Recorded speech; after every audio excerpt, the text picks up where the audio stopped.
Hey everyone, it's Hannah. I wanted to quickly ask if you are enjoying the podcast, please leave us a 5-star review. It goes a long way in getting the show in front of other listeners. If you listen on a platform that doesn't do reviews, please follow us on social media, like the show, or leave a comment. Thank you. We love you guys, and we hope you enjoy the show.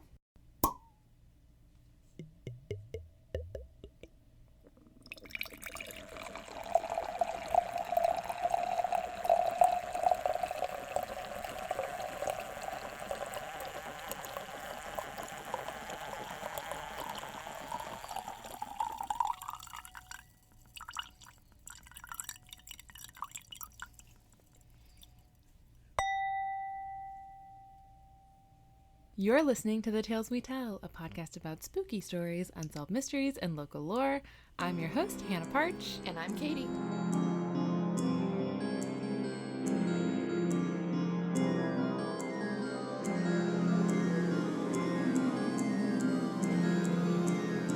Welcome back. Now, dang it, Jared, now I just keep thinking, I'm like, oh, is that sharp or is that flat? Because I know.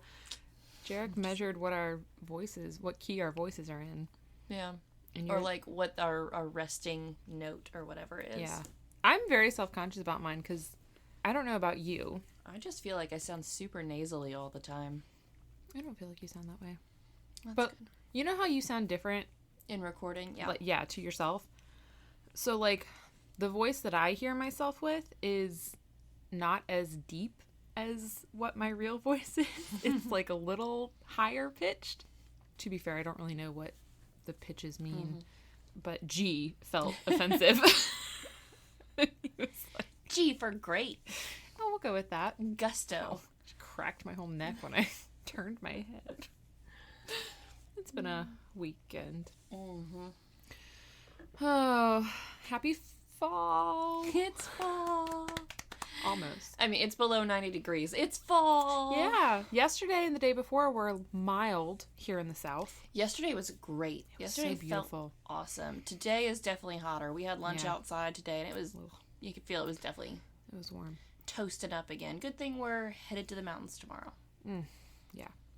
Well, to be fair, we were riding that cold front you get after a hurricane comes through, which It was so nice. not that I'm wishing for hurricanes, but No. I do love cooler weather. So if we could just have some non-destructive ones come through.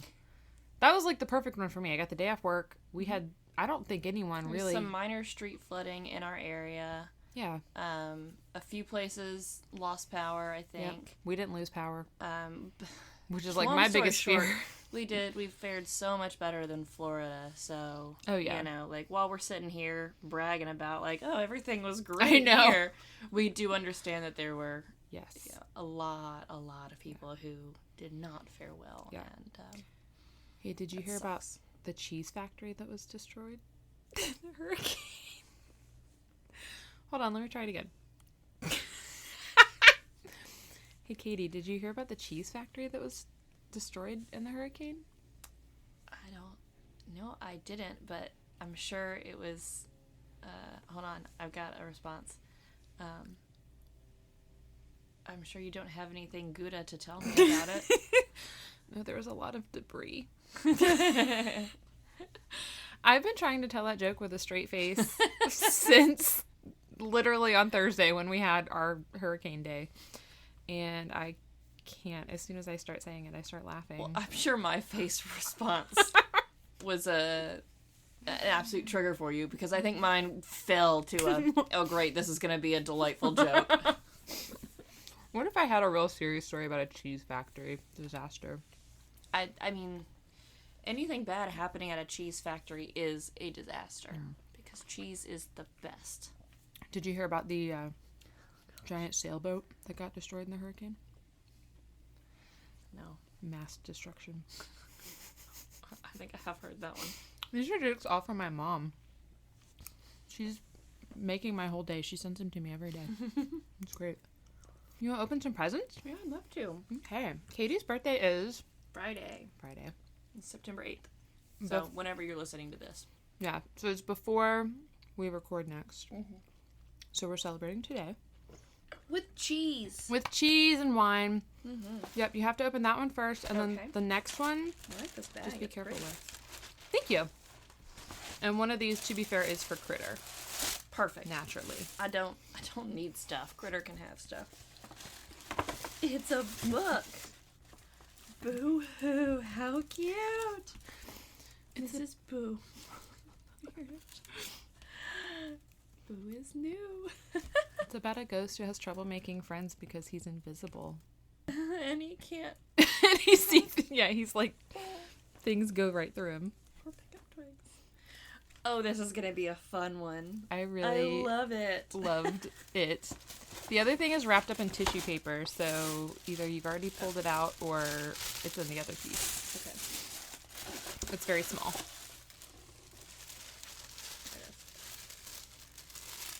It's a little keychain.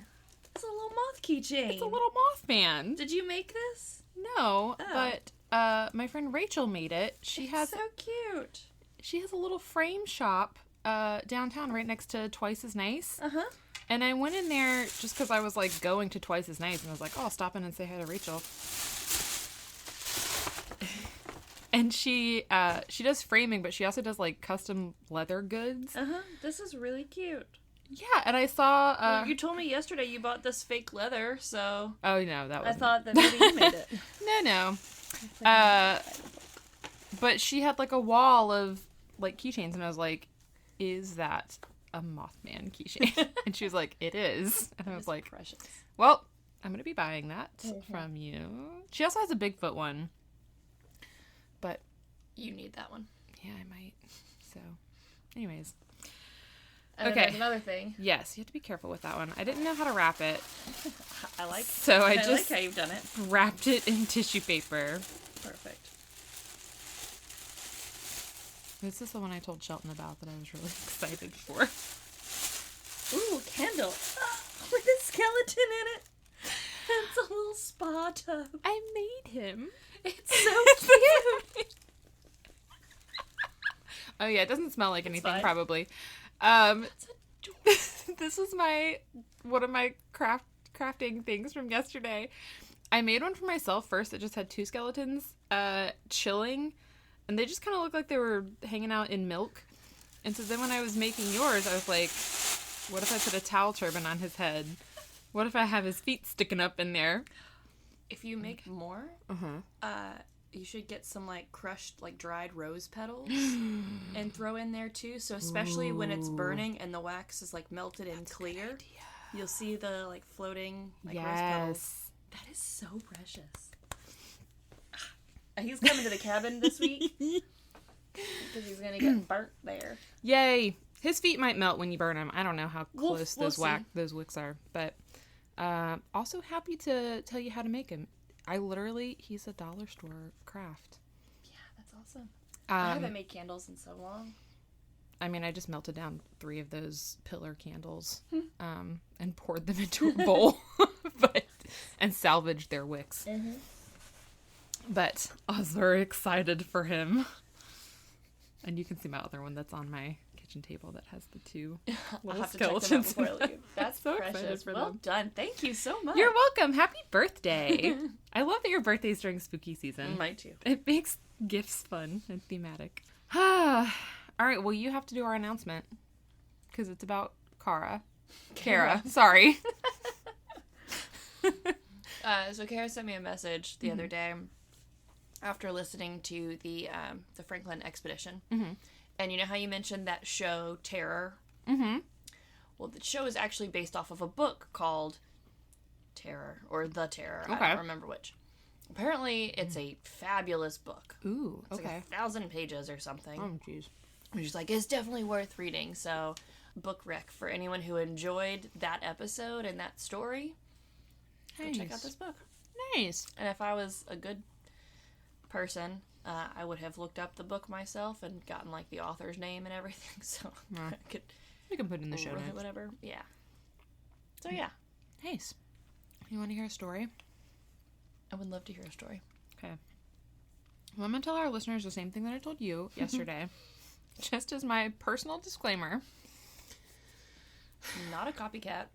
I promise I got the idea for the story organically, and I was almost finished with it when I saw that Morbid literally did the same topic this week, which I guess will be last week by the time this comes out.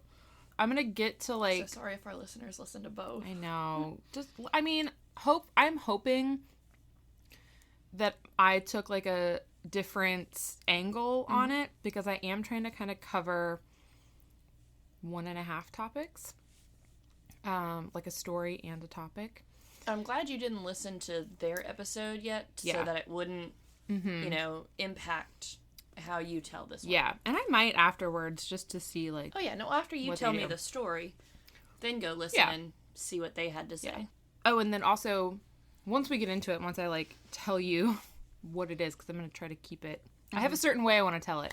Then I'll tell you how I got to the topic, because I do, now that I'm thinking about it, I can kind of see how maybe if our TikTok algorithms are similar, they might have followed the same brain path that I did and kind of stumbled into the topic. Okay. Unless they just are like, they might just be way more like prepared than us and have had it on a list to do for ages.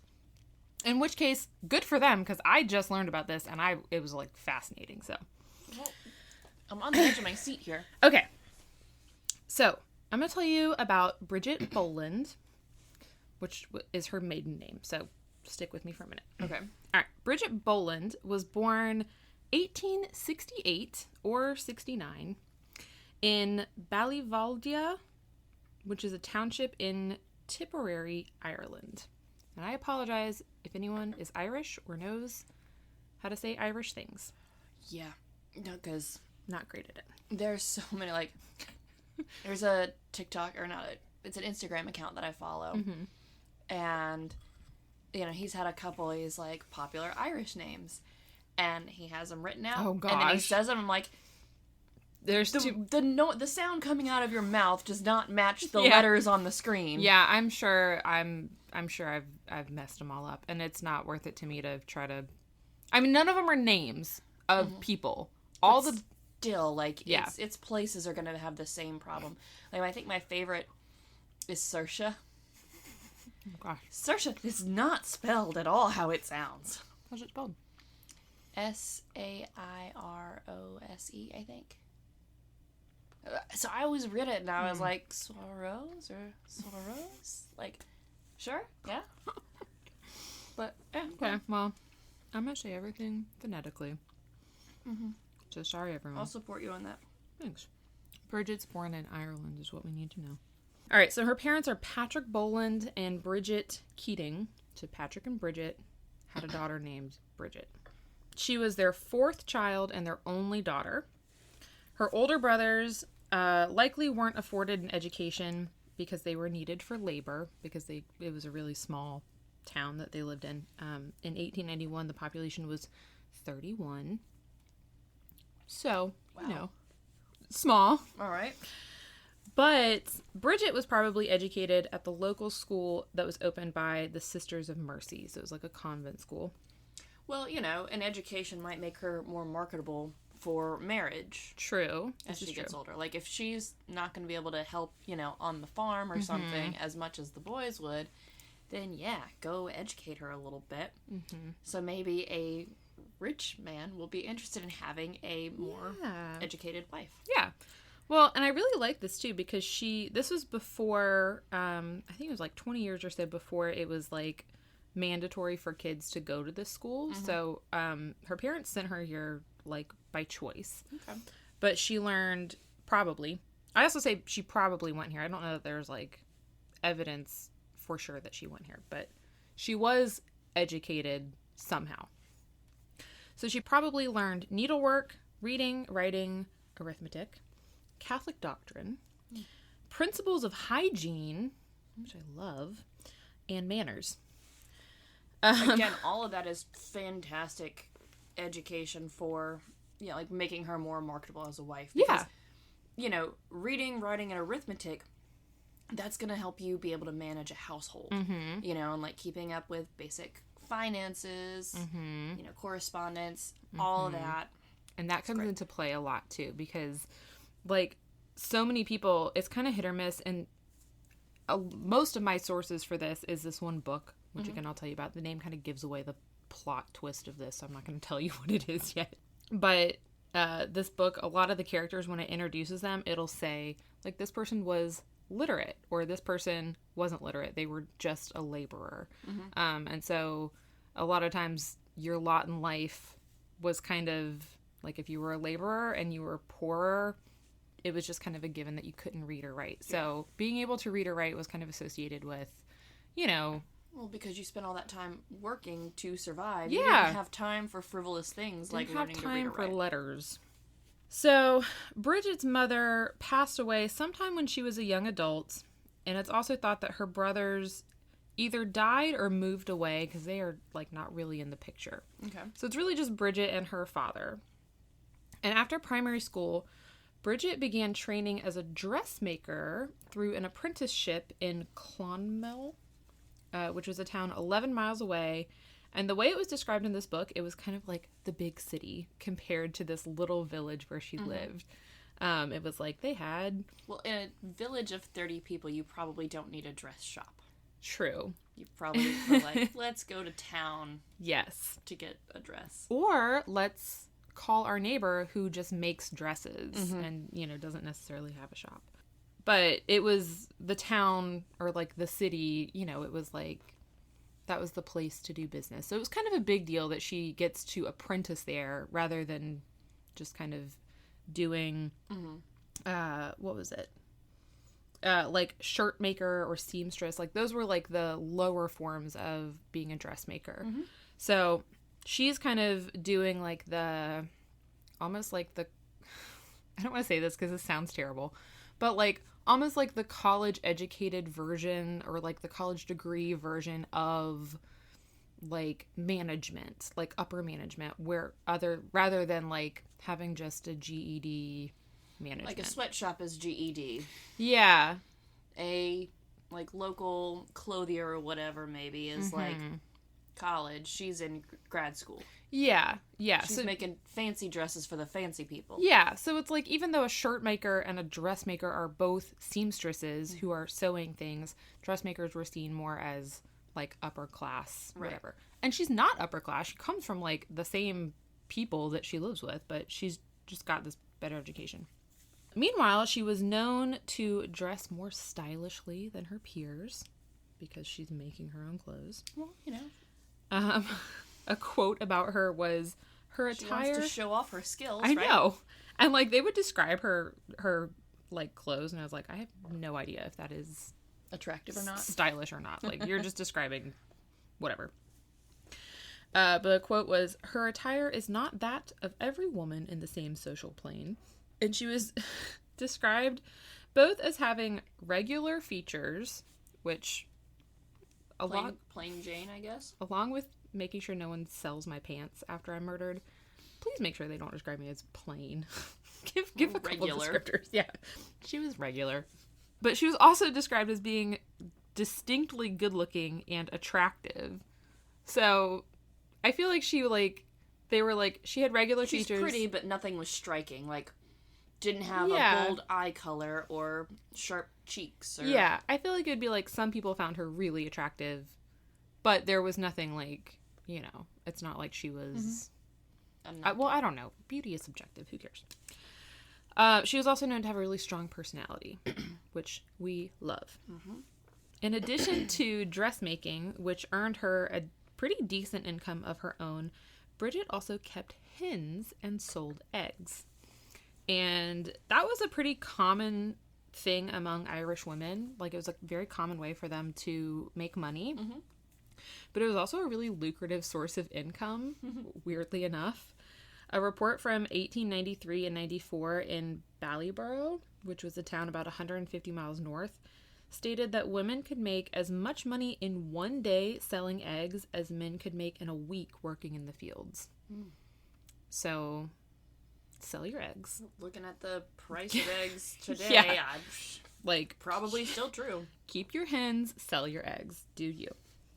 So she's doing both. Like, she's selling eggs and making dresses. Like, she's, like, very independent and, like, financially independent. Like, that's awesome. Can do her own thing. Yes, we love her. Gold star. So in 1886, while she was still apprenticing in Clonmel, Bridget, who was 18 at the time, met a cooper named Michael Cleary, who was 27. Do you know what coopers are? What they do? Build chicken coops? No, but that would be so fitting. Right? That's where, because of her hens. No, what is a cooper? They make barrels. Gotcha. For stuff. Like, I don't know. I think they make other things other than barrels, but that was the one thing I knew of. So, Bridget meets Michael, this 27-year-old, and they get married after less than a year. So, following August, they are married, and even though it is 1887, 18 was apparently still very young to be getting married. The average age for Irish women to be marrying at this time was 26 or 27, which I'm like, go Ireland. Yeah. Wow. I mean, still younger than I was when I got married, but go y'all. I just wasn't ready. I wasn't either. Also, I didn't. Then again, she's a whole lot more established at 18 I know. than I Good was, grief. So. I did not. What was I doing at 18? Oh, wait. I was in college. I was in a ton of debt in college. Not making a lot of money as anything. So, after they get married, so now she's Bridget Cleary. Bridget continued to live with her parents. So, it's possible that her mother was still alive at this point, but in poor health. And so there's a possibility that she was still living with her parents because she needed to take care of her mom. But either way, Bridget and Michael were not living together. Bridget was staying like in her little village. Michael was living in town, and he would visit on the weekends. So sometime after their marriage, which we think is probably 1891, so 4 years. I had to do math really quick. They applied for a newly built cottage with the Cashel Poor Law Guardians, which this is essentially subsidized housing built specifically for laborers. Okay. This book that I read went into detail about every detail of the story. So it was great for some things. So I learned a lot about subsidized housing for laborers in 1890s Ireland. I didn't put all that in here because I felt like it would kind of sidetrack our story. I don't even think that'll help you on Jeopardy. No, I don't think it will either. Unless the question is like the name of the entity that built cottages for laborers in Ireland, which I'll forget after this episode. So this cottage was substantially nicer than the mud-walled homes that most people lived in at the time, which I was kind of surprised that people were living in homes built out of mud with like thatched roofs. But I guess they were. So this was like an actual house made out of whatever houses are made out of that's not mud. Shoot, I'm sure there's some people who are homeless right now that would be happy with a mud house versus what they have. This is true. This particular cottage had a kitchen, 2 downstairs bedrooms, and a loft. So the cottages were made for like laborers to live in while they worked the land. Bridget and Michael are not laborers. Bridget's a dressmaker and Michael is a cooper. Bridget's father, Patrick, is I think a laborer, but he's like older at this point. So I think that's kind of how they're getting it. But the cottage is also built on or near a rath, which is also known as a ring fort, which I should have printed a picture of. Oh, also, sorry, your first picture is of Bridget and Michael. I forgot to tell you that. She's pretty. Yeah, it's not the best picture. There aren't any good pictures of her. He looks like, Theo Van Gogh, because that's who I thought of. Every angry man in the 1890s. No, he's an actor. Jude Law. Ooh, wait, let me see again. But in specific roles. I can see that. There's another picture you'll see of him in a bit, and you can determine. He looks very different in the next picture, so you can determine if you think he looks like him then. All right, so ring forts were remnants of enclosures for homes that were built in the second half of the first millennium, which I think was the Iron Age. Sure. Long time ago. Old structures. But in Irish folklore, wraiths were where the fairies dwelled. And you don't really want your house to be near one for reasons that we will get into. So when Bridget and Michael first applied for this cottage, they were told that someone else had gotten it. And they were like, well... Bummer. But apparently, and this is a quote from a newspaper article, the fairies who held high revel in moonlight nights on a wraith quite close to the new cottage were displeased with this tenant and so annoyed him by unearthly cries and noises at night that he fled from the locality. Cool. So when he left, Bridget and Michael got the call that were like, hey, that Just guy... kidding, it's not taken anymore. Yeah, they were like, that other tenant moved out. You guys still want it? And they were like, yes, we do. And when they moved in with Bridget's father, the fairies didn't bother them. The hauntings, quote unquote, stopped. They moved in. Were pleased with these tenants. Yes, the fairies were like, we like you guys. So when they moved in, things started to look up for them. So they're finally able to live together, which is lovely. Michael was doing well enough that he could conduct his Cooper business from Ballyvaldia rather than the city, so he didn't have to live in the city anymore. Okay. Bridget, at some point, would get a new Singer sewing machine, like, at her house. And they, like, made a point that it was, like, brand new state-of-the-art, like, the newest model that they had. So her dressmaking business was, like, thriving. They also had a dog named Badger and a cat named Dodie. I knew someone named Dodie. I love it. And the dog, apparently, well, the dog and the cat both adored Bridget, obviously. We all adore Bridget. So, on Monday, March the 4th of 1895, Bridget walked 1 or 2 miles to her father's cousin's house. Her father's cousin's name is Jack Dunn, so he is an important character. And she's going there to deliver eggs or to collect payment for eggs, something to do with eggs. She's going there on egg business. Egg business. Yes.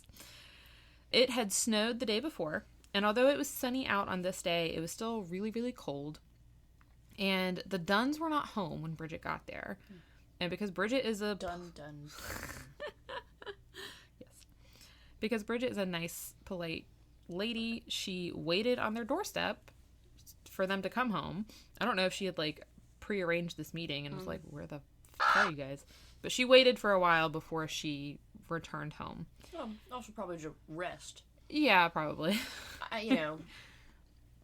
Walking 1 to 2 miles in the snow. Yeah. Like, even if her path is, like, not paved, but... Yeah, not covered in snow. Yeah. Even if she's not, like, literally trudging through snow. Yeah.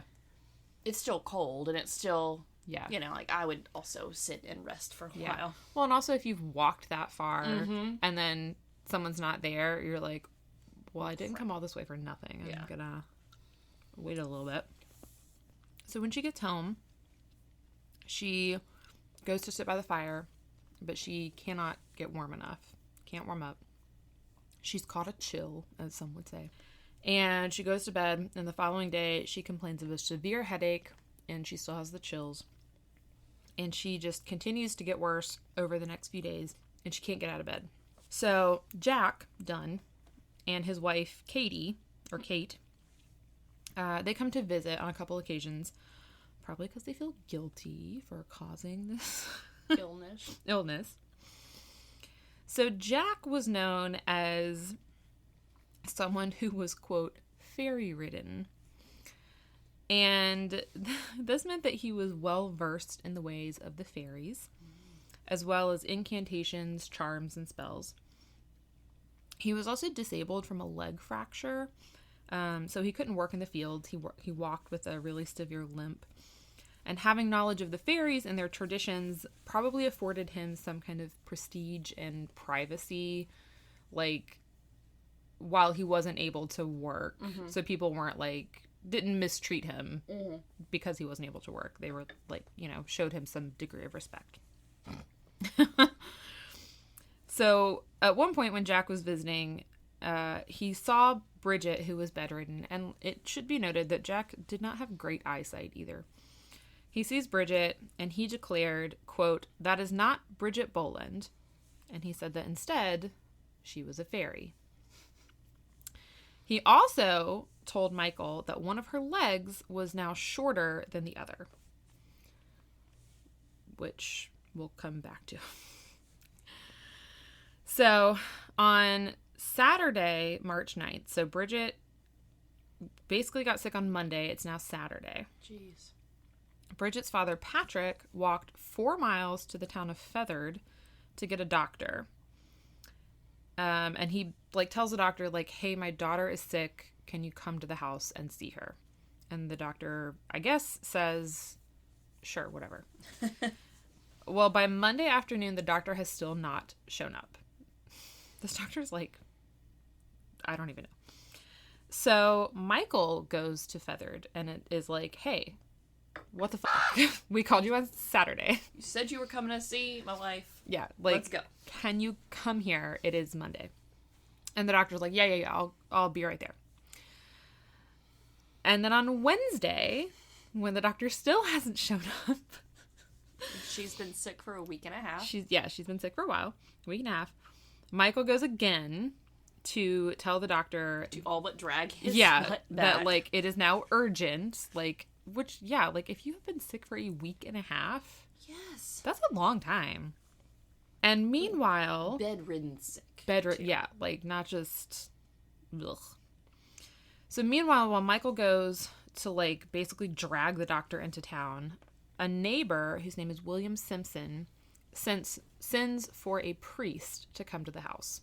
Which, like, everyone is very Catholic, so the priest is kind of more for comfort and reassurance rather than, like, we think that she's dying. Last rites. Yes. So the doctor finally comes to see Bridget, and he diagnoses her with, quote, slight bronchitis and nervous excitement. Love a nervous excitement diagnosis. That's what I have, I think. He asked her, I also love this. This reminds me of the first doctor I ever asked about, like, depression and anxiety stuff. He asked her what had caused her nervous excitement. And she wasn't able to tell him. Because my first doctor said, why are you depressed? And I was like, I don't fucking know. You tell me. That's why I'm here.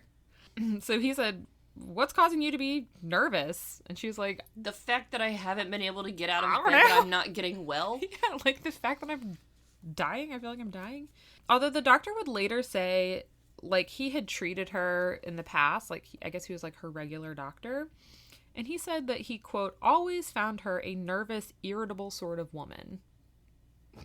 Which, I feel like, especially at that time, and probably still today, a lot of male doctors say that about a majority of their female patients.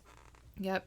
You're just irritable. Or, like, overreacting. Yeah. Heaven forbid we, you know, ask questions or insist on things. Yeah. Yeah, insist on things. That's...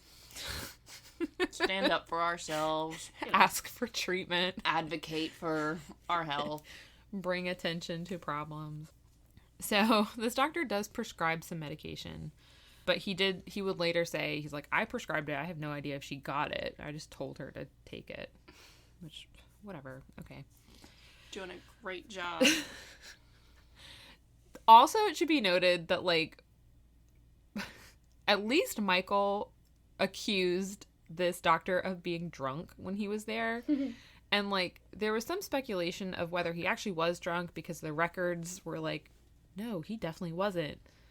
But then it was also like, well, the people writing the records were, like... a little drunk themselves. Well, they were, like, peers of the doctor and wouldn't want to, like, you know, sully his name. But they did, like, record Michael's complaint that he was, like, inebriated or whatever. So, like, this doctor is whatever. So the priest also shows up to see Bridget. He describes her as being, quote, possibly hysterical. Meaning she might have a fever that's put her out of her mind. Yeah, and they think he definitely meant the medical term hysterical. You know, meaning your uterus is causing you to well, that's the have other a thing. Brain problem. Is, you know, every issue that women have, it all just goes back to their uterus. It definitely is your uterus. It's like, it's just... Although, weirdly, I did have a conversation with my therapist this week about how my uterus is causing some of my, my mental... Not causing them, but how, you know, I should talk to my uterus doctor about hormone levels. So the priest sees her, he talks to her. He said that he didn't consider her dangerously ill. Like, he's like, I don't think she's gonna die, which I'm glad that the priest with his medical degree believes that she's okay. That he's optimistic. Yeah. But he also was like, but I don't live close to here, and just in case she dies while I'm gone... Last rites. I'm going to go ahead and give her last rites now. So, he administered last rites. It's like hitting save on a document. You're like, yep, it's storming outside. I don't think it's gonna, you know, knock the power out, but I'm gonna go hit save just in case. It's like when you get up from your desk to go use the bathroom, and you're like, I don't think anything detrimental is gonna happen while I get up, but save, just in case. Yeah. Literally, save your soul, save your soul, save your soul. Okay, so this whole time, while the doctor was there and while the priests were there, Michael hadn't come home yet. He had, like, spent the whole day in Feathered. So when he gets back, he has some herbs with him that he got from a woman there. And he gives them to Bridget that night. It's unclear if they help, but he tells Jack, the cousin, the older cousin, that he got them from, like, a doctor. And Jack is like, you should have gone to Dr. Gainey from Kailetlia. Because Dr. Gainey is a fairy doctor, and that's what we need. Nope. Dr. Gainey's not a fairy. He's just a doctor who specializes in fairy-born diseases and disorders. Yeah. Yes. Curses. So on Thursday, March 14th, Michael goes to Kailetlia to see Dr. Gainey. He returns that evening with an herbal remedy that he tells Jack will cure Bridget. He gives Bridget several doses of the cure, and by midnight, she seems to be doing better. So, great. Whatever herbs... First person to do something that actually... Yeah. At least helps in the moment. It's also been like 2 weeks, so maybe this fever is just running its course, whatever. On Saturday, March 16th, Michael reported that Bridget had gone missing. According to a sworn statement from Johanna Bourke, which was Bridget's cousin, quote, I was at the house on the night of the 15th. Bridget Cleary was raving. After some time, she got up, dressed, and sat at the fire. She afterwards went to bed. I went out for some sticks. When I returned, I met her at the doorway, going out against me with her nightdress. I endeavored to hold her and failed. Since that time, I have not seen her. Her husband followed her for some time and returned. He did not see her. She is missing ever since. Michael was also very visibly upset by his wife's disappearance, and he began talking about needing to go rescue Bridget. Specifically, he said that he needed to go to Kylangranog Fort, where a ring fort was, because Bridget was going to appear on a gray horse on Sunday night, and that he needed to cut the ropes that were tying her to the horse, and if he could cut the ropes, then she could stay with him and come home. But if he couldn't, then she would stay with the fairies forever. And how did he learn of this mission? I don't really know. Okay. I don't know. I think, like, Was this a vision? Did a fairy deliver a telegram? It's like... I think at some point, some of the witnesses claim that they saw the fairies take her. And I think at some point, Michael says that Bridget told him about the white or the gray horse. But whatever the case, Michael now very firmly believed that the sick woman who had been in his house for the last almost 2 weeks was not his wife. She was a changeling. But the changeling had now been banished, which means he now had to get his real wife back. And see, I thought changelings were just children, though. I'm so glad you asked. Because now I'm going to tell you about a little bit about fairies and a little bit about changelings. So, when you first mentioned fairies, and then especially when the cousin said, oh, this isn't her, I was like, oh, a changeling. But I thought changelings were children. So, proceed. They usually are children, so you're right on that one. Okay, so fairies, specifically in Irish folklore. I love their origin story. All right, so remember how everyone's Catholic? Do you know the story of how Lucifer became Lucifer and ended up in hell? How he started in heaven and now he's in hell? Yeah. Okay. So, as a refresher for our listeners, Lucifer was an angel. He rebelled against God, and then God was like, nope, I'm going to throw you out of heaven very dramatically, and I'm also going to cast out with you all of your followers, and I'm going to cast you from heaven into hell. So, I want you to imagine that, and imagine the act of all of these demons or corrupted angels falling from heaven down to the depths of hell. So that's happening. And then Jesus is like, hey, Dad, if you keep doing this, heaven's going to be empty. So you got to retain some of these angels. And then God was like, oh, you're right. Pause. He hit a pause button. And then everyone freeze framed right where they were. So the demons that were already in hell, they stay demons. They're down in hell. That's where they live. So essentially, everything that didn't make it to hell, wherever they were, in the air, on the earth, in the water, those became fairies. So fairies exist in all of those places. They exist in the air, the water, on the earth, but they're invisible to humans. Kind of like the equivalent of Greek nymphs and whatnot, like water nymphs, forest nymphs. Yes. And they're just in another realm, almost like another dimension that we just can't see. They can range from anywhere in size from just a little bit smaller than humans, which humans range greatly in size, so I don't know what that means. Or they can be so small that, quote, a grazing cow blows 100 of them away with every breath. Very poetic. I know, it seems so romantic.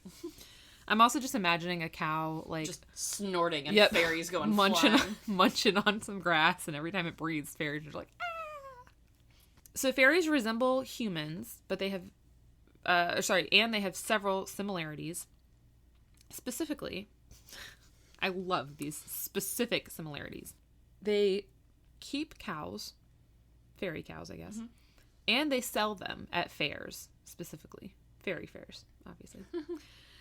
They enjoy whiskey and music. Same. I'm a fairy. And they like gold, milk, and tobacco. I'm not a fairy. Okay. Also, some lore says that there are no female fairies. Only males. They detest the Christian religion and or are jealous of Christians, probably because of the whole cast out of being heaven cast out of heaven thing. And trapped on earth. I imagine it's fairly traumatic. And so often they cause Christians harm, which I also love in this folklore, that it's only Christians who get tormented by the fairies. So If you're an Only atheist. Christians are oppressed. Yeah. If you're like an atheist or a Buddhist or a Muslim, like, you don't have to worry about fairies. Like, Cool. I'm good. You do not have to worry about them. So they like to cause Christians harm because they don't like them, but not too much harm because they still want to get back into heaven eventually. So they're like, we're going to be... So they're kind of Christians themselves, though. They're like, we're going to be... Because they believe in heaven.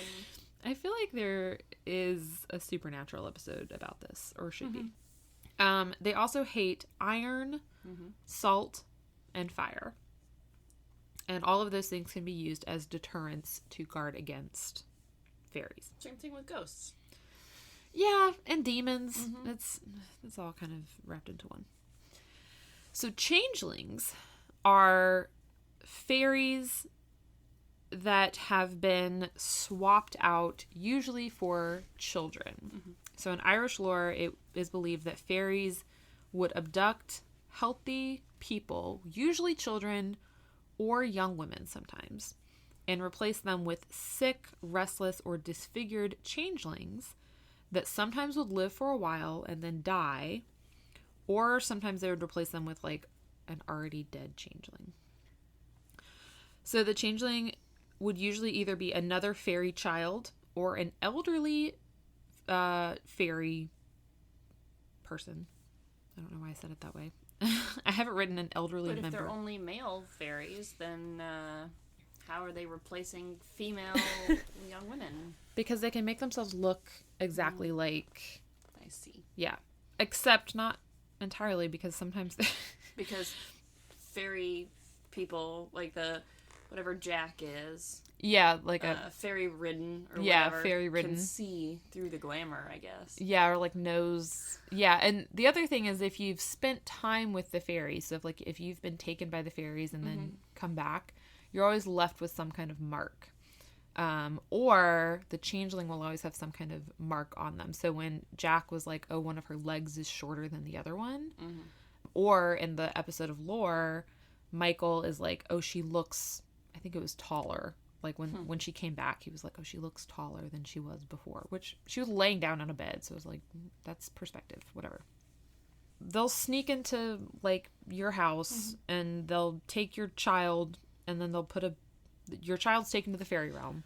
Tell you, today I thought I had a changeling. You know how he was in such a great mood yesterday? Yeah, very cute. I'm exhausted because he was up. I had to get up and go and comfort him 15 times last night, maybe. Finally, by like 2 in the morning, I gave him some more ibuprofen. Because I gave him some ibuprofen at bed because he's teething. Yeah. Like, and you could see the tooth. It is right under the surface. And I think it finally broke through. But he was just in pain all night last night. And then this morning, because he didn't sleep enough, he was tired and cranky, and every little thing that didn't go exactly his way would set him off. It's been a day. It's been a day. Well, with my changeling. How about I tell you the signs of a changeling so you can see if you've got one. So, often they were described as being sickly or not growing as they should. Which I don't think is Walker. Sometimes they were said to have scraggly hair or beard or long teeth. Sometimes they were said to have intelligence or wisdom beyond their years. Yeah, maybe. Smart kid. Or uncanny insights. Often you could catch a changeling if you could watch it when it thinks it's alone because they would display unusual behavior. Often like dancing and stuff. And then also they were known to have ravenous appetites. Any of that something familiar? More like me. No. Well, if you do think you have a changeling, you should still treat it like your regular child because an ill-treated changeling is cause for revenge by the fairies. So even though it's their own doing and like they're playing a trick on you, you can't react in any way. As a last resort, it was thought that you could threaten the changeling with fire and that would cause it to leave. So this is a quote. Legend after legend recounts how what has seemed to be a baby in a cradle smartly takes to its heels and leaves the house when some adult, usually a visitor, builds up the fire and announces that the baby is to be placed on top. Which I would say don't have that person over anymore. And also don't let them hold your baby. So unfortunately, changelings in reality were often children with disabilities, like progeria or Down syndrome or autism or like literally any kind of disability that they didn't understand at the time. Changelings were more likely to be boys in this folklore, which correlates with data that shows a greater incidence of congenital disabilities in boys. There's also something called regressive autism, which is when essentially a child appears to follow neurotypical development like early on and then kind of starts to regress and show symptoms of autism it's later. Like it like grows into his autism. Yeah. And like if you can see how like if you grew up with this lore of a changeling and you have like a year and a half of what seems like a normally developing child and then all of a sudden they start to act differently and change. Odd and different. Yeah. And everyone just says, like your child is suddenly changing. It's not your child anymore. Like obviously a fairy came in the middle of the night and swapped them out for something else. And changelings were also used to explain any kind of mental illness that caused a change in behavior. So depression, anxiety, schizophrenia, which oftentimes like new mothers were accused of like being taken by the fairies. And I'm like, cool. Like, so no one with any kind of mental illness had any kind of chance. But I do have a interesting fact. I'm not going to call it super fun. Do you have a fun picture to show me though? Having a snack. He's so cute. Also, I love those giant shoes next to him. Just because his feet are so little. But interesting fact is, you know how we would talk about, and I should have looked up the specific ones, but like fairy-like creatures, or like goblins or whatever, where it was said like ways that you could distract them or ways that you could keep them from your house would be like spill some beans outside and they would have to stop and count them. A lot of the colanders, they have to count the things.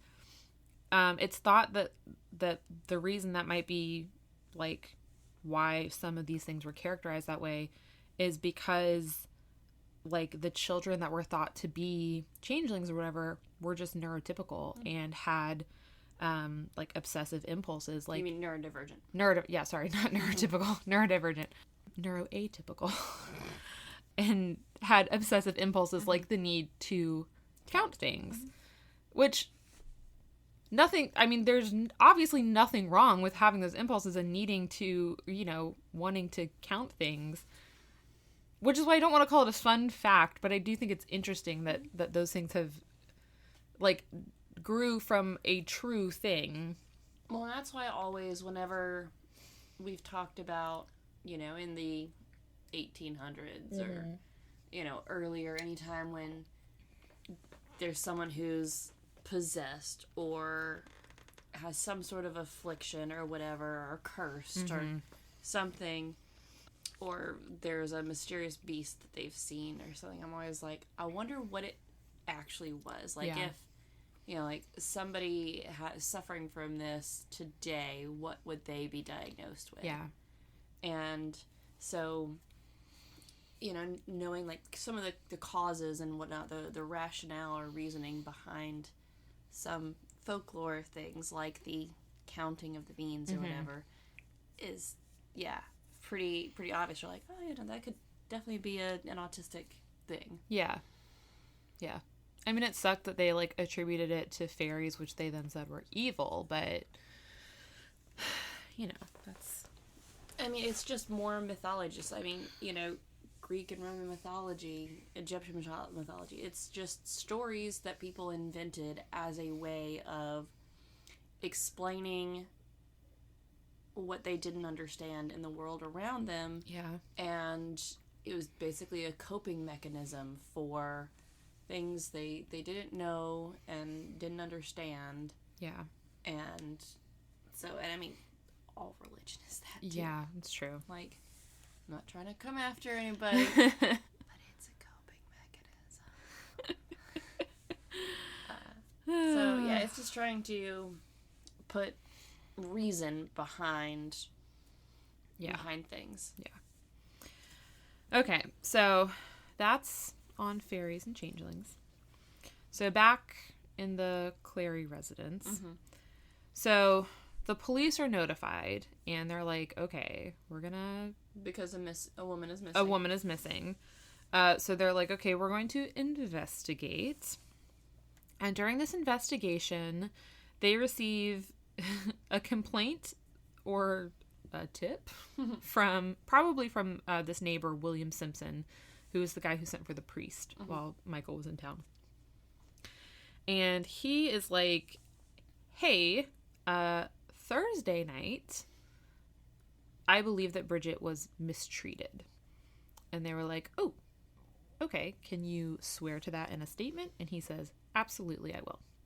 So he gives what I assume is a written statement. They call it like a sworn, I don't know, something. I assume they do a little bit more investigating, but based on... Or he probably... if he can't write, then he probably dictates and somebody writes and then... Yeah. He could write, though. I know that about him. Yeah. Again, learned a lot about William Simpson in this book. Lots of details. So, based on this complaint, which I assume he was a credible witness, and then likely based on the fact that Bridget was not around, she had disappeared, police arrest 9 people on March 21st. Those people are Michael Cleary, her husband, Patrick Boland, her father. So the Kennedy family, which I have not introduced you to, these are all of Bridget's cousins. So Mary Kennedy is her father's sister, so her aunt. Okay. And then Patrick, Michael, James... I thought there was one more. Whatever. All 3 Kennedy brothers are arrested. Jack Dunn is arrested. Good. The 16-year-old kid named William Ahern, he was arrested. They just threw him in there. And then Dennis Gainey, the fairy doctor, is also arrested. They're just like, we're just going to grab anyone who we think is associated with this, and we're just going to hold you guys for now. Yeah. Just to be safe. So everyone except for Dr. Gainey was charged with assaulting and ill-treating Bridget Cleary. And then Dr. Gainey was charged with causing and directing the harm. And Dr. Gainey was like, what the fuck? I just told them to, take her outside, tie her to an oak tree, 40 lashings, and... I feel like Dr. Gainey was like, I just gave this guy some lavender. Like, I don't know. She got better when she took it. So that was on the 21st, and then on the 22nd, with the help of William Simpson, the police began a search of the land around the Cleary house. And about a quarter mile from the house, in the corner of a field, they found a shallow grave. And in the grave, they discovered Bridget's badly burned body. And at this point, I will tell you that the name of the book that I read is called... The Burning of Bridget Cleary. That's why I didn't want to tell you ahead of time, because I was like, oh, give away the whole damn thing. It's really good, though. So, now they're like, okay, Bridget did not disappear and go off with the fairies. Bridget is dead. So we're glad we arrested these people. So, all of this next part of what actually happened, this is what they learned from the trial, but the trial's boring, so I'm just going to go back in time. I'm just going to go back in time. So... I told you about Thursday night. I told you Michael came home and gave her some herbs that Dr. Gainey had given him, and she seemed to be doing better. That was not exactly the whole truth. So, rewind a little bit. So, he comes home and he tells Jack Dunn, got these herbs, and he says, quote, "It will be very hard to make her take this. You must assist me with her, and she will be cured then." So, Jack's like, okay, sure. That sounds like a normal thing for a husband to say. So by that evening, the Kennedy brothers, there was a fourth one, I'm not crazy, Patrick, James, William, and Michael, there's another Michael, they all come over. Also, their mother, Mary, comes over. And then that neighborhood boy, William, who got mixed up in everything. 2 Williams, 2 Patricks, and 2 Michaels. Yes, and a James. And a Jack. And a Jack, yes. So they all come over to the house. All of the men, which is 7, because this includes Bridget's dad, are holding Bridget down. Like 7 full-grown men are holding this woman down on the bed, the sick woman, while her husband is trying to force medicine down her throat. While this is happening, William Simpson and his wife arrive, which is how he knew what was going on. He's like, oh, I'm going to tell on you. Mm-hmm. So he arrives later in the evening with Johanna Bourke, who is a cousin. I think she's one of the Kennedy's sisters. Okay. Sorry, she's a Kennedy sister, and she's married, which is why her last name is Bourke. And then Joanna's daughter, whose name is Kate, or Katy. So they come in the house, they like hear all of this screaming, and Michael tells them that the house is full of fairies. And they're like, okay. So they're like trying to force this medicine into Bridget. Michael is like screaming at Bridget, "Are you Bridget Cleary, wife of Michael Cleary, in the name of God?" Like, this is like a fucking exorcism. And Bridget's like, yes, I am. At some point, a hot poker from the fire was used to force her to take some of the herbs. Ugh, this is some witch trial shit. I know. And they know this because there was a burn on her forehead. They were throwing water and urine on her throughout the night because something about that was thought to, like, banish fairies. I don't know. The men would shake her violently, screaming at her, "Come home, Bridget." Which Bridget's like, what? I am coming home. Get out of my house.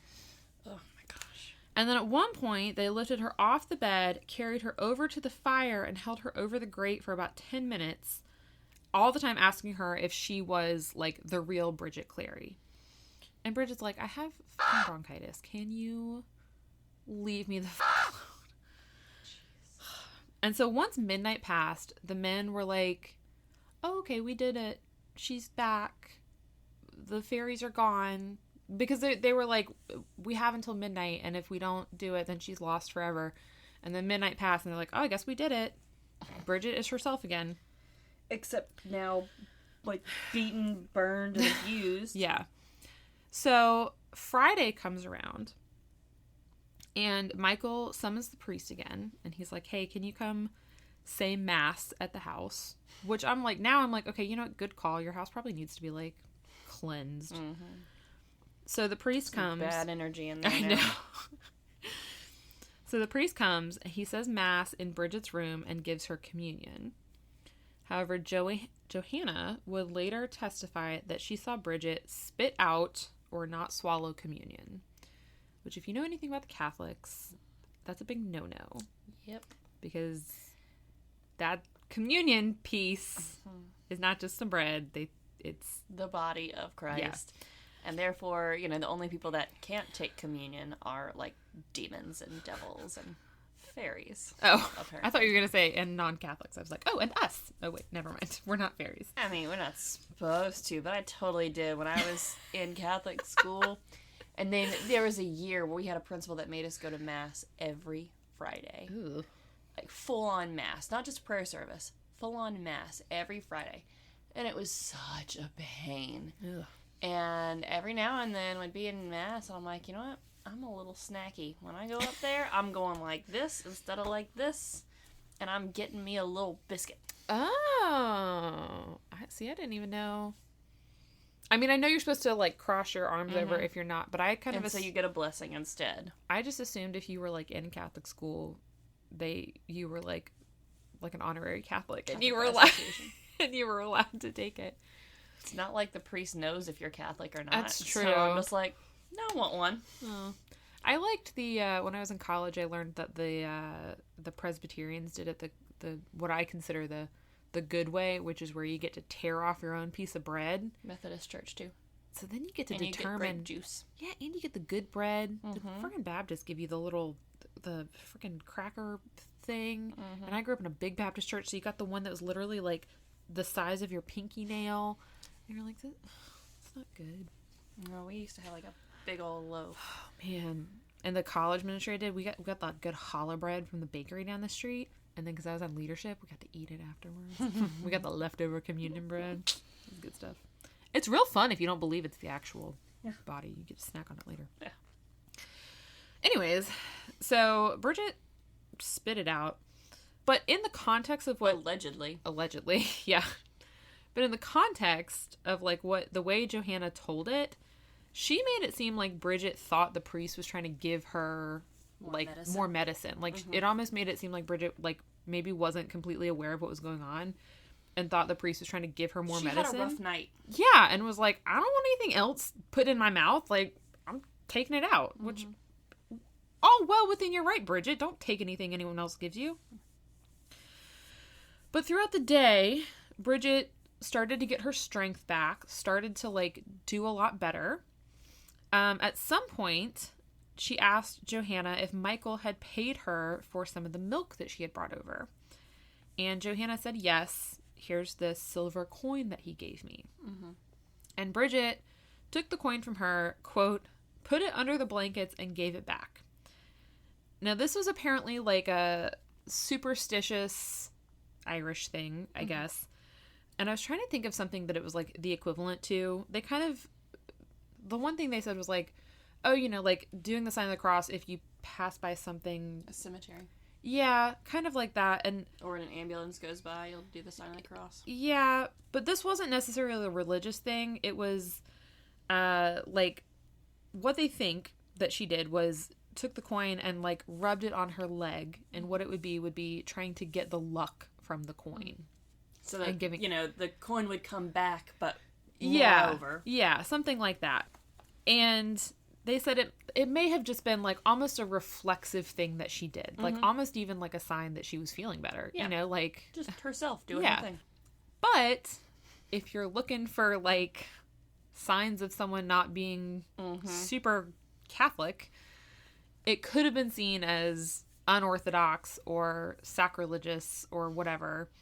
Or it could have been seen as, like, practicing magic. You know, like, doing something superstitious. Because... being a fairy doctor is not practicing magic. Like, you literally had whatever. And then later on, Bridget asked for a drink of milk, and Michael said, no, you can have water. And Bridget was like, what the fuck? Okay, fine.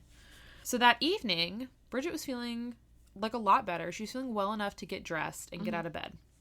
For the first time in almost 2 weeks. So, like, excellent, Bridget. Get out of bed, get dressed. Whatever. So she gets dressed and she goes to sit in the kitchen and, like, visit with everyone who was there, which at this point I'd be like, get out of my house. I'm so over everyone being here. But at this point it was her Aunt Mary, her cousin Johanna, Johanna's daughter Katy, and then just some random neighbors. And so she's sitting there and, like, remember I said Bridget was, like, had a pretty strong personality. She's, like, very independent. So she's, like, complaining about this whole ordeal about, like, Michael having accused her of being a fucking changeling. She's, like, complaining that Michael did not let her have any milk that she paid for. Like, she's like, I fucking make the money in this household. I paid for that damn milk. And Michael wouldn't let me have any. And Johanna was like, just shush. Like, it's fine. Like, we'll talk about that later. Michael brought up, like, the whole rubbing the coin on her leg thing. And Bridget was like, whatever, I didn't do that. Or, like, let's not talk about... Like, I think she just wanted to, like, not make an issue of it. Yeah. And she said, quote, I gave more shillings to Hannah, which is what she called Johanna. I gave more shillings to Hannah than you know anything about. Which, I'm not trying to defend anyone in this, but I do want to say... Don't bring that up in, like, that's a cheap shot to bring up in any kind of marital fight. Yeah, especially Especially when it's true. Well, especially in, societies and whatnot where men are expected to be the breadwinners of the family. It would be seen as emasculating and belittling. Be like, I make the money. Yeah. You're just window dressing. Yeah. And, like, one of the main points of this book was, like Bridget was a independent, like, self-sufficient woman. And, like, all of these things were kind of circumstantial. And Michael very likely could have just been feeling insecure and looking for a reason to kind of, like, knock his wife back into what he saw as her place. And when it didn't work, like, we will see what happened. Like, we're in the stage of, like, it didn't work. And, like, she's still, like... She's digging her own grave at this point. Yeah, it's like he did all this stuff, and she's still not, like, being the submissive wife that he wanted to be. Or he wanted her to be.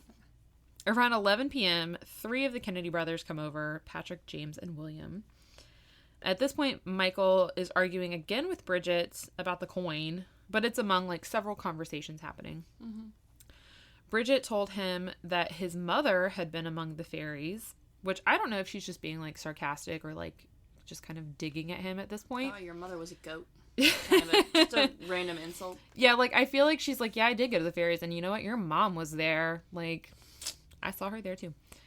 But Michael, who wasn't from the area and who, like, obviously felt some kind of way about fairies, would have seen this accusation as, like, particularly devastating, not only to his, like, credibility, but, like, to his background. And also the fact that, like, he and Bridget had been married for, like, 7 years at this point or something, and they didn't have any kids. I've been finding that very interesting. And so, and, like, Bridget seemed to be fine with it. They don't really say how Michael felt about it, but, like, surely it wasn't because they weren't, it's not like, I'm sure it wasn't because they didn't try to have kids. But, I'm sure Michael felt some kind of way about them not either not being able to or not having them. So, anyways, it was implied in the book that, like, she was saying the fairy, your mom had something to do with fairies and that's why we didn't have any, whatever. She probably didn't mean that, but Michael also hasn't slept for many nights at this point. It should be pointed out. Not defending Michael at all, but also pointing out he hasn't slept. So, someone makes tea.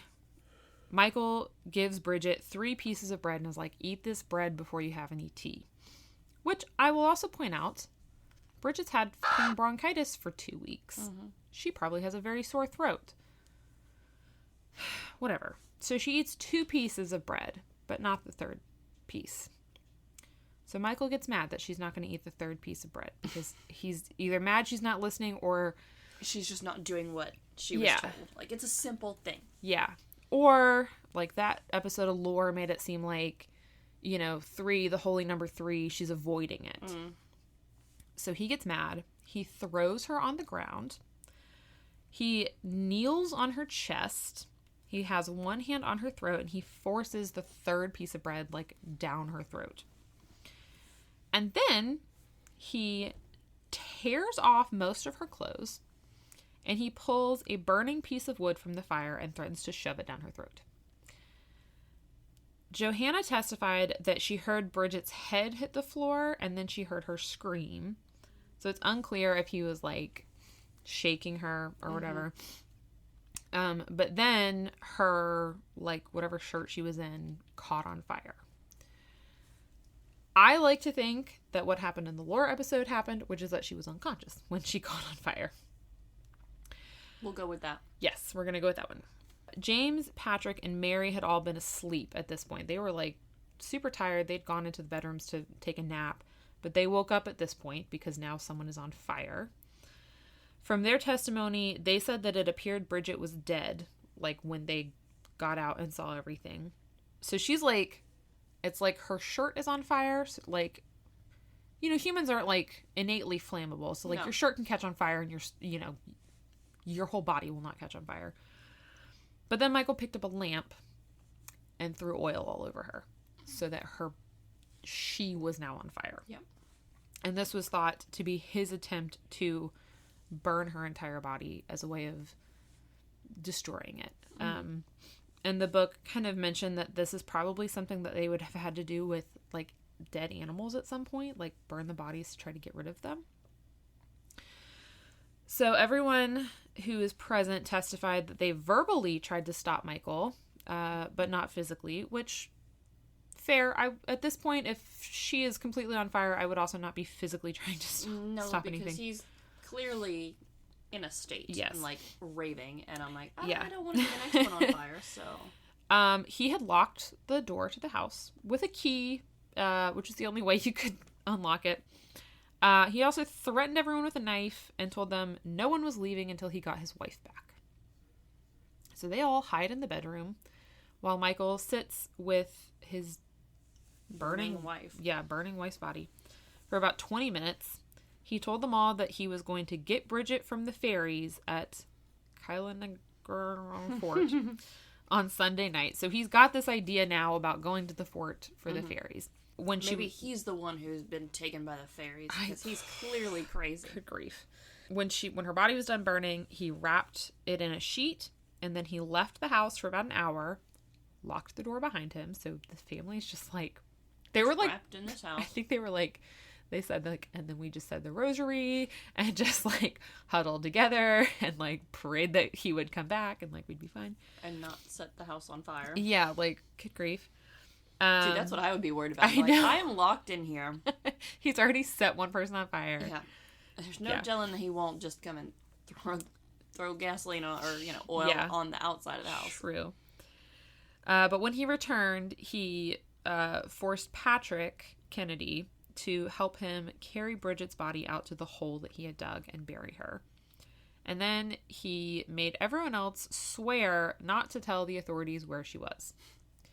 And they were like, okay, we won't. I think one of them was like, we won't tell them, but they'll figure it out. So after the discovery of Bridget's body, William Kennedy and Johanna Bourke were also arrested. So there's 11 people arrested. Bridget's cause of death was determined to be burning. Although, again, we are going to say that she was unconscious the whole time. Mm-hmm. During the trial, the jury was brought out to see her body. It was being kept in a storage building so that they could see the extent of her injuries. Wow. So, William Ahern, Johanna Bourke, Mary Kennedy, and Dr. Gainey, all of them have their charges dropped. Jack Dunn, Patrick Boland, and then Michael, James, and William Kennedy were all convicted of wounding Bridget. So I think that was just all the Thursday night stuff. They were convicted of that. The brothers were sentenced to hard labor. Michael got 6 months, and then William and James got 18 months. Jack Dunn was sentenced to 3 years in prison. And then Patrick Boland was sentenced to 6 months of hard labor. Patrick Kennedy was found guilty of helping to conceal the body and was sentenced to 5 years in prison. Which, like... It sounds like he was forced to do that. Like, under duress. Mm-hmm. And, like, I mean, he didn't go to the authorities, but whatever. Yeah. And then Michael Cleary was found guilty of manslaughter and sentenced to 20 years in prison. Your next picture, or second picture, is his mugshot when he was arrested. He looks less like Jude Law here. Yeah, he looks very different. Mm-hmm. Also, if you could see the whole thing, which I kind of love about these mugshots, he's doing this with his hands. And it reminds me of that, that Will Ferrell thing where he's like, I don't know what to do with my hands. He looks like a completely different person. Because he doesn't have his mustache here. I know.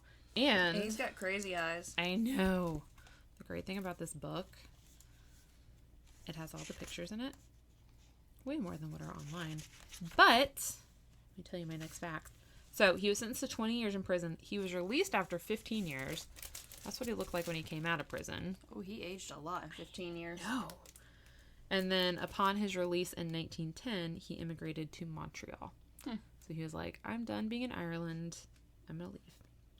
There is actually a psychiatric disorder called Capgras delusion, which is where a person believes that a loved one or a pet has been replaced by an identical imposter, which is kind of terrifying. It's only been recognized or studied since 1923, and it's still poorly understood. And so there's no evidence. There's not an evidence-based approach for treatment other than therapy and antipsychotic medication.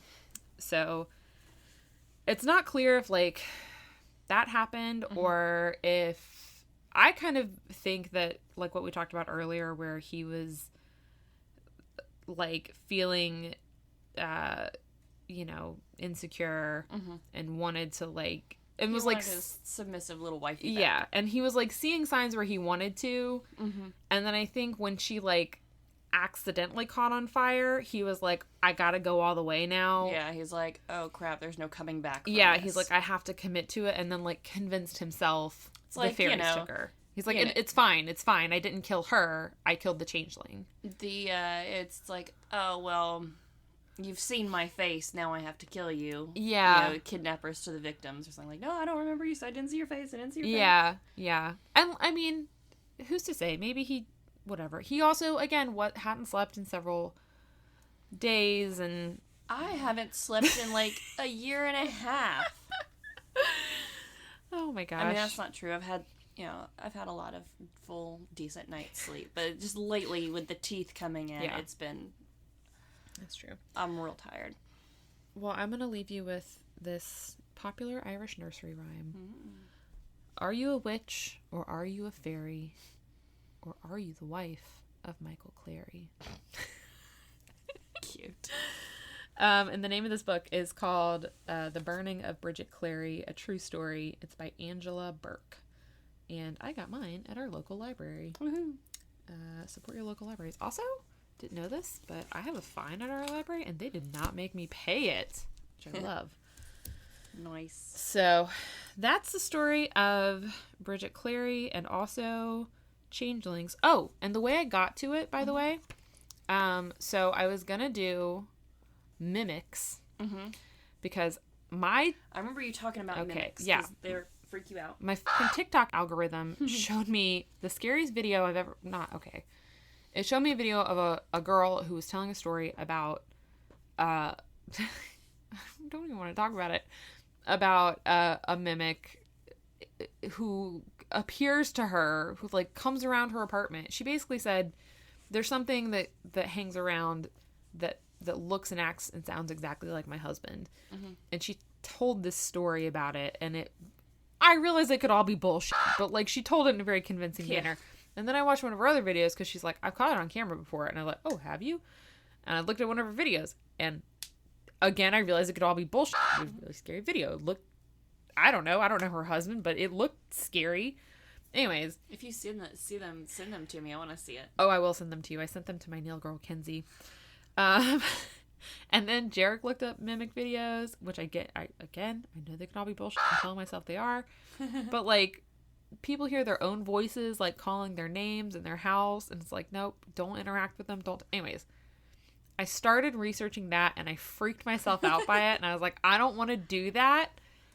But while I was looking into it, they talked about changelings. And I was like, oh. Yeah, I've heard of changelings. Changeling sounds a little nicer. Isn't there a movie with Angelina Jolie about that? Let me look into that.